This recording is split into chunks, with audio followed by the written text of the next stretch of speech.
Go ahead. Okay. Terry has been an art broker for 20 years. And when she retired, she started my classes. And that's been like 12 years ago. And she's a past member here at the Guild. And I think she's a very accomplished artist. So I'd like to introduce Terryl Wilder. Thank you. That's a compliment. I really appreciate that. So my name's my name's Terry. But we're all kind of at different stages in what we do with our artwork. Some of us are just beginning, some of us want to be professional, so, or be at shows. So this might be basic for a lot of you, because some of you are fabulous artists, and like I say, others are learning. But I'm going to start out by, let's see, Sarah and I have been going to the Milan Institute of Art, or it's a video, or it's a Zoom online classes, right? So we've been kind of going through the whole gamut of learning to draw, learning oils, mixed media, and so this is part of what we've been learning in this class. So, so on your sheet here, the first thing is this proportional tool for measuring your what? Oh, okay, for working. Oh, good. For getting the dimensions, measuring your source, and putting it on your canvas. So the way this works. Have you seen this before, Paul? Or Gary? This tool? No? I know, a lot of us have it, and it's just amazing. I thought they were called calipers.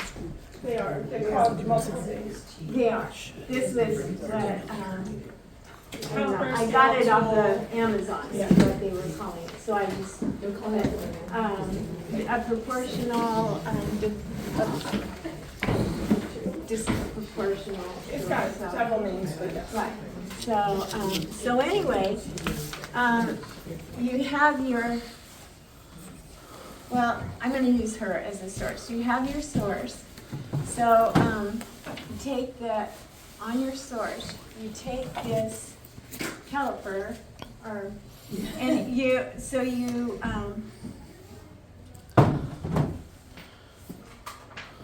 okay, wait, I've got to start back here. First of all, when you are transferring from your source onto your larger canvas, or because some of our sources are pretty small, onto your larger canvas, it should be proportionally the same. Your source should be proportionally the same as your big canvas you're putting it on. So sometimes that doesn't work. And so what you would do then is to measure your source and so you measure your source like this, and you make a box. That would be I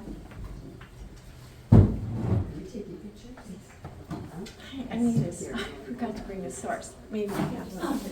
Do you need a stand? That you do. And you can see that it's narrower than the canvas. So what I would need to do is I would need to measure the source and get a box in, like this is, okay, so this is from here to here. I'm just doing the squirrel. Okay, so from here to here, I want to build a box that's this wide and then he would be, I measure from here to here. So I would take, so this is how. I'll hold that for you. Yeah, this, okay, this is how long he is, and then I would, so then I would transfer it over here. So this is how big my squirrel would be. My box would be from here. Then I measure him. Here, so I get this this box that is from the length and the width of the squirrel. Okay, and then you can, so you know where the top of the squirrel is now.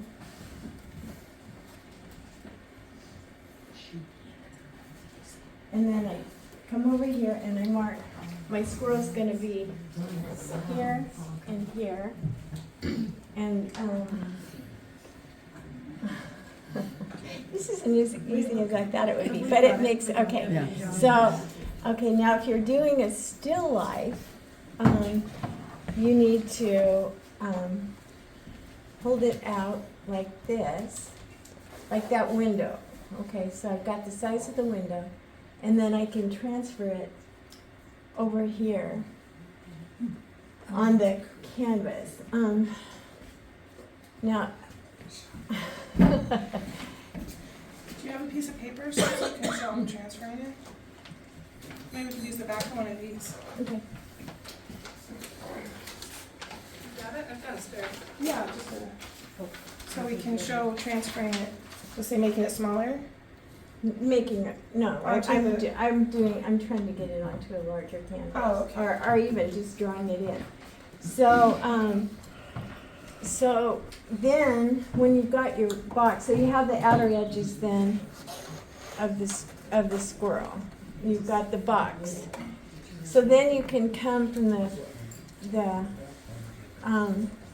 okay, you've got the top of the squirrel, then you can measure the width of the head, and you can, and then where is it to the nose? And then another thing is when you're drawing, you can drop lines. So this squirrel, like his eyes are at an angle like this. So they're at an angle, and you can then mark the eyes. So you've got one eye here, and you've got one eye there. The small end is used for the source. The big end is transferring it. So, and then if you want to see, well, how big is his mouth? So there, and then you transfer. There's his mouth. If you want to make it bigger, if you have a bigger canvas, I should say, I want to make the squirrel bigger. There's this. You just transfer it. And you just, this will make the squirrel bigger on your canvas. But I'll tell you, it really works. I've been shocked at the lines I put down, and then when you start drawing it in, it's just so accurate.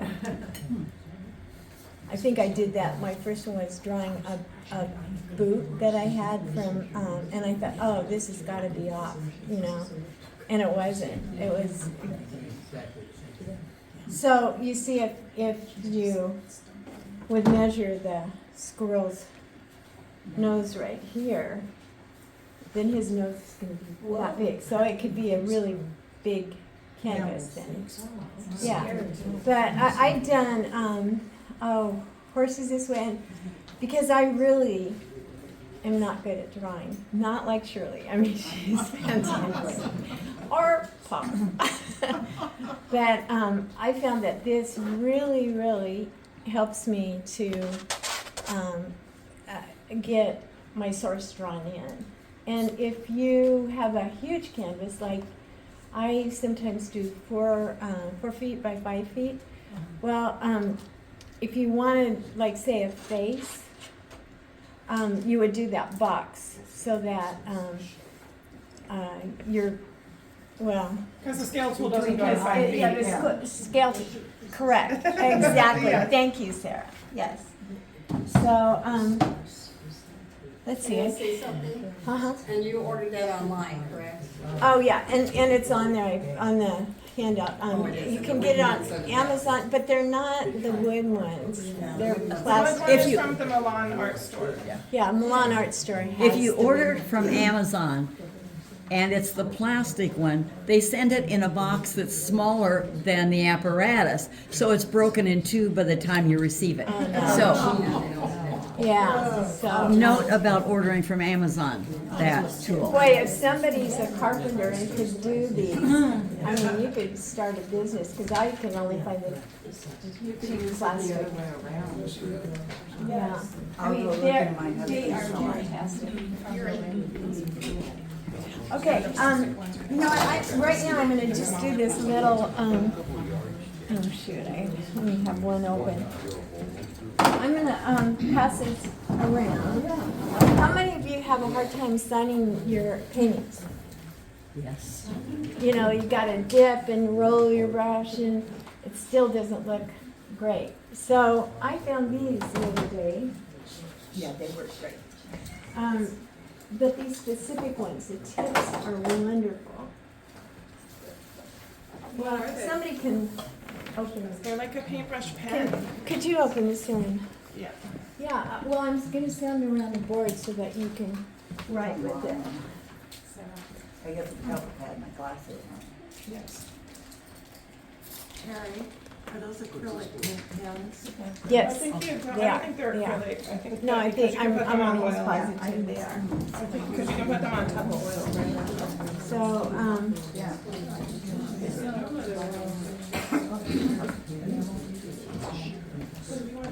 okay, Can, so, can I see one of those pens and I'll hold it up? yeah. So, let me go back to this though.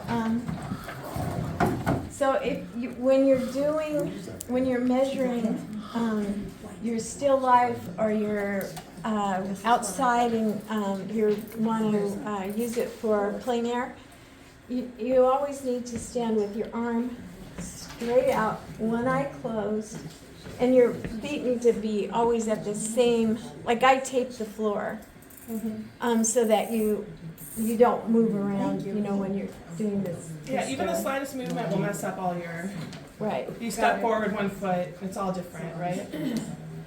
Terry, they have it. Okay, why don't you, I want everyone just to try to write with that, just see Oh, how well, we need wonderful. to get them it is. started, because they're very new, they're not started. Because the way Oh, I found mine. What do you start on? Well, you can try on the back, on the back there. Well, I mean, just to get them started.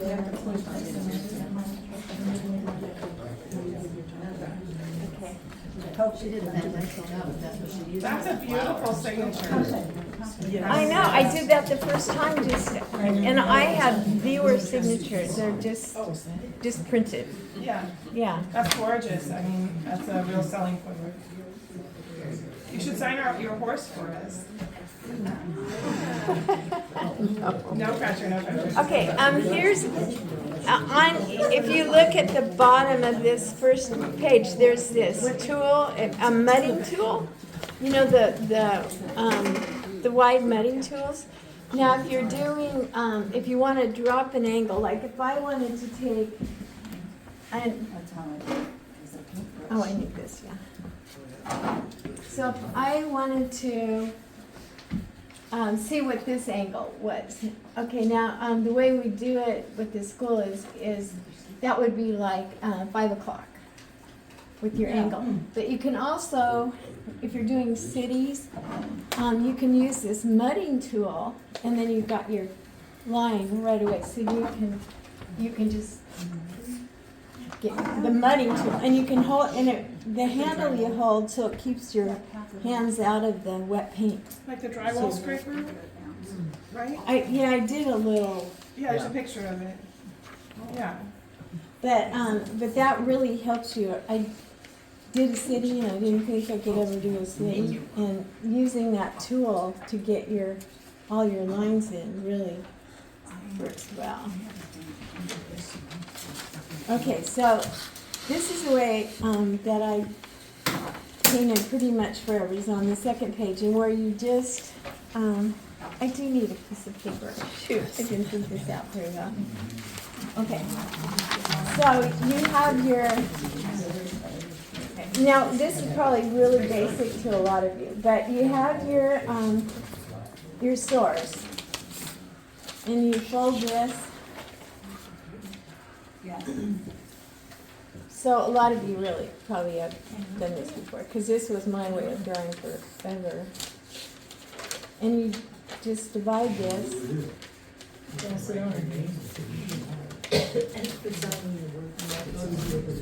Anyway, so you want to get into 9 squares.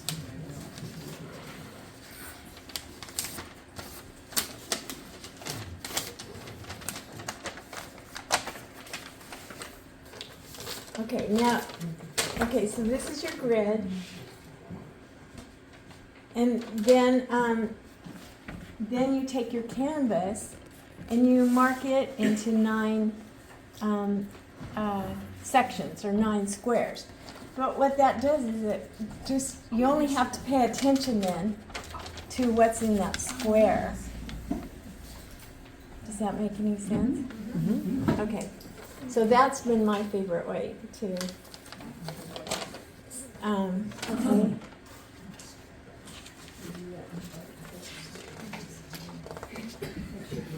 Oh, and I like to use willow charcoal. I don't know how many of you use this for drawing. Willow charcoal is great because you can use it, or I use a projector too, but so you use it on the projector and then you just take a soft brush and you brush it off and you still have the shadow left of your willow charcoal, but you don't get that mixing in with your paint and it's a fairly strong, lines.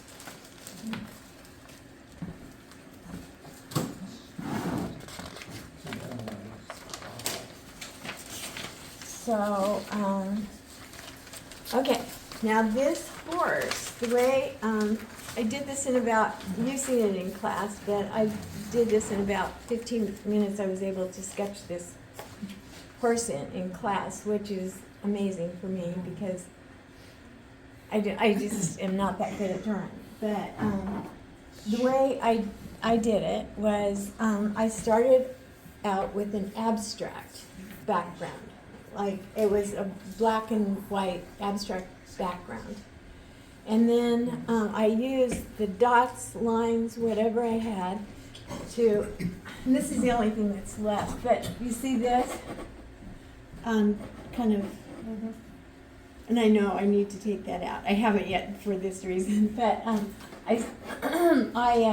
so I knew this was the end of the horse, and then I had a mark up here, and I was able to use this, drop the line, and then there was a mark here, and so you're able to use the marks from your abstract background to draw in your source. But I have to tell you, okay, so then what you need to do first, after you got your abstract background in, is then you take a picture of that and you put it on, you download it onto Procreate. Procreate. So I have it all set up for you to show them on here. Okay, oh great. So all you have to do is use your iPad like you would use it and show them, and then stand right here. Here. Okay, now everyone needs to look over here. Do I need to turn the lights down so that you can see it better? I will do that. They'll still have light because it's daylight. But can you see it a little bit better?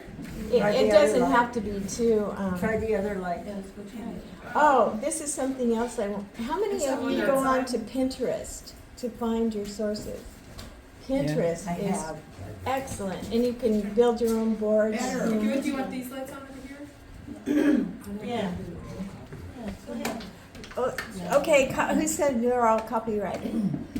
That's the other thing I wanted to tell you. Do you know any animals, flowers, unless it's a staged kind of thing where you can tell they set this up for a photo shoot, but any animal or flower, it is not copyrighted. You can you can, right. And then the other thing is you can change up, like this girl here, if I were doing it, I would change, she would be in a whole different circumstance. Okay, so,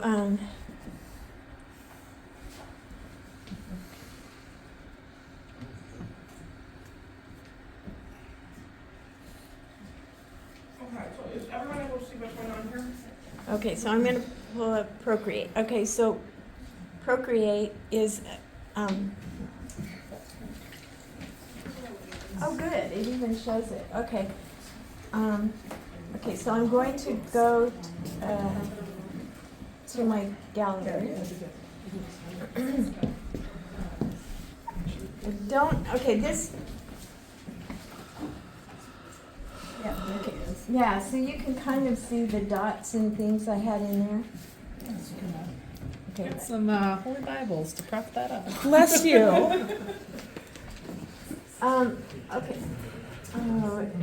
For a while there, it showed this, but Do one more, just a sec. okay. So this is the so this. One more. Okay, so the background. Do I have the background layer? Oh, it is what it is. You can still see a lot of it. Yeah. Okay. So you put your. This is enough. This is enough. I can't even see it. Just look on your screen, not on the wall. Yeah, look on. You look on your screen. Oh, okay. They look on the wall. Okay. So what you can do, once you get your background in, then you can, okay, you can,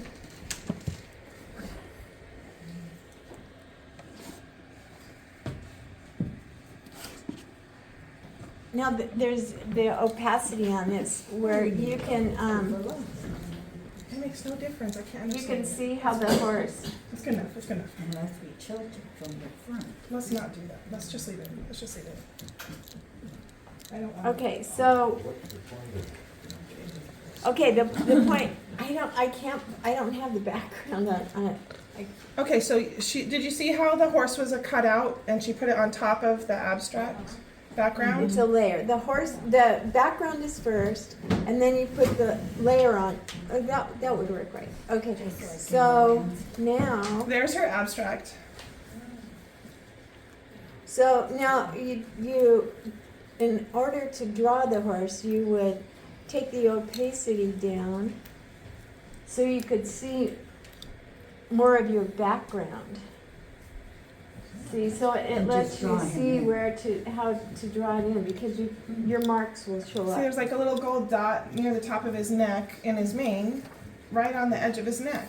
Right here, like there's a gold, so you would know that, okay, I draw a line from here to here. There's the end of the horse's nose. This is the, And you can, and this is the dot right here for his neck. And if you use the squares, as she was showing you, you would use like his ears would be up in the middle one here. His nose would be down in this one. So you pretend that this is on the picture you're going to do, and you just draw in what's in that square. yeah, it's an alternative to using a grid. That's right. This is perfect. Show him that one. the Well, horse. that one, I can't, Or that's a good or one. that one's a good one. That's a But good one. see, you have, I think this is one. And you can either use this on your little tablet or your screen next to your canvas, or you can print it off at Walgreens or wherever you print your computer. If you have a color printer, you can do and use this as your guide when you're Yeah, lined up. okay, this is the other place this is really good, is, where did I get that black? From the charcoal. Oh, yeah, okay. The other thing is, okay, well, this one I didn't finish, but you can see how you can bring, you can bring other, horses or people or, you know, you can develop your painting. You have the background, take a picture of it, and then come in with, these are all downloaded from Pinterest, and then I put them here.